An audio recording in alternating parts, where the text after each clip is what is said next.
Hi, and welcome back to this part of the course where we're going to look at what is an eating disorder, what do we mean by that term, and what are some of the signs and symptoms. Okay, so in general, eating disorders are characterized by severe disturbances in the eating behavior of the individual. Okay, and when we say severe disturbances, we mean disturbances in the eating behavior that perhaps impact on the individual's physical health, their mental health.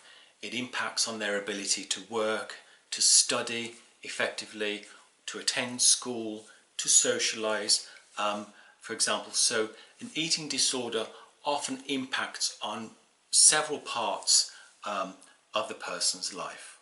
Okay. We also see with an eating disorder the person has a sense of distress or excessive concern about their shape of their body or their weight, for example. And with body dysmorphia, for example, there's a mismatch between how the person objectively looks in terms of their physical shape and size, for example, and how they see themselves in the mirror. So very often, for example, if somebody has body dysmorphia, they will look in the mirror, and although objectively they're very slim, they may be underweight, for example, they will look in the mirror and they will see somebody who's very fat, and they will see somebody who desperately needs to lose weight. So with body dysmorphia, there's a mismatch between the objective evidence of the person's shape and size of their body and what they see when they look in the mirror. Okay.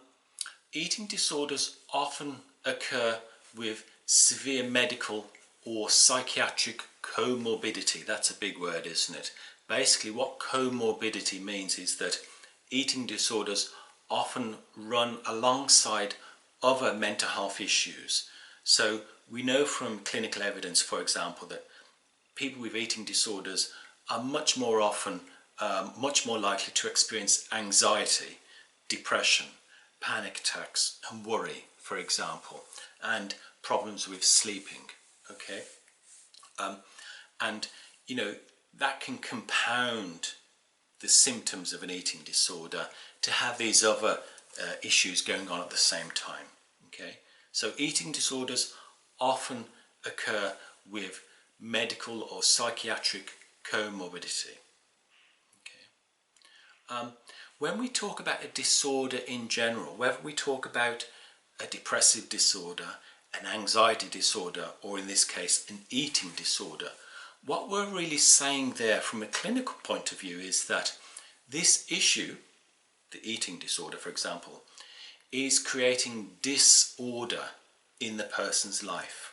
Okay, so their eating, their dieting, their attempts to reduce weight, for example, is creating, very often it creates havoc and disorder in their lives. So as I said earlier, the disorder can be in their ability to maintain a job, to maintain their studies, to socialize effectively, to take care of their physical health and well-being, for example. So eating disorder often causes disorder in the individual's life. Okay.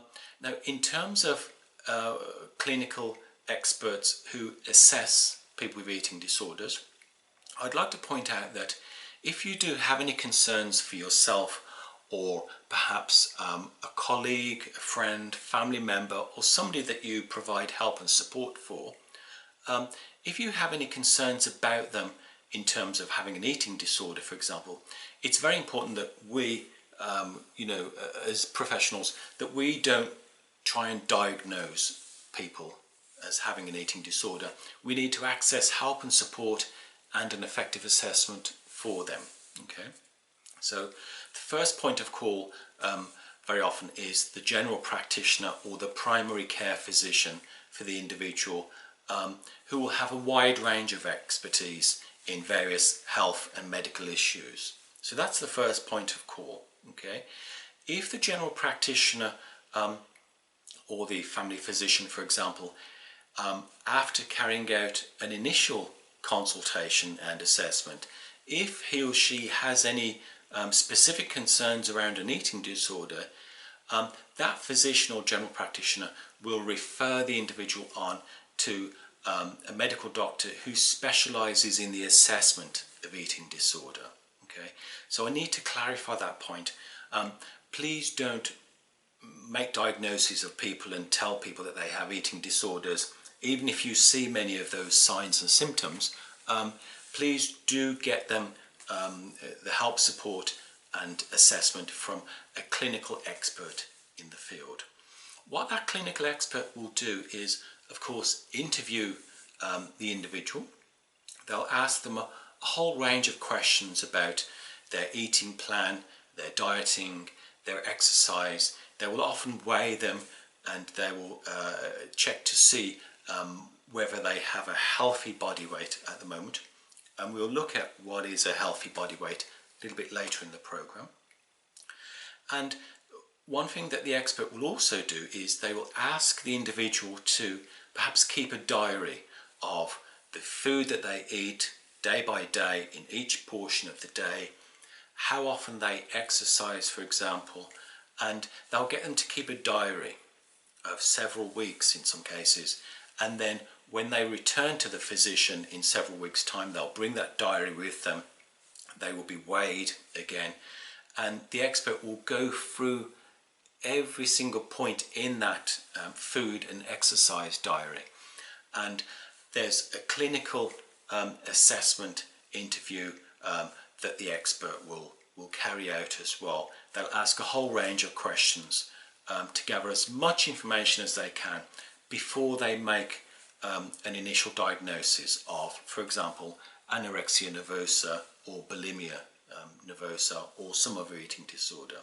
Okay, so to get a diagnosis of an eating disorder can take some time, because physicians, experts in the field, want to make sure that they gather all the evidence that they can, and then that they make a diagnosis based on a wealth of evidence, so that it's an effective and reliable and an accurate diagnosis.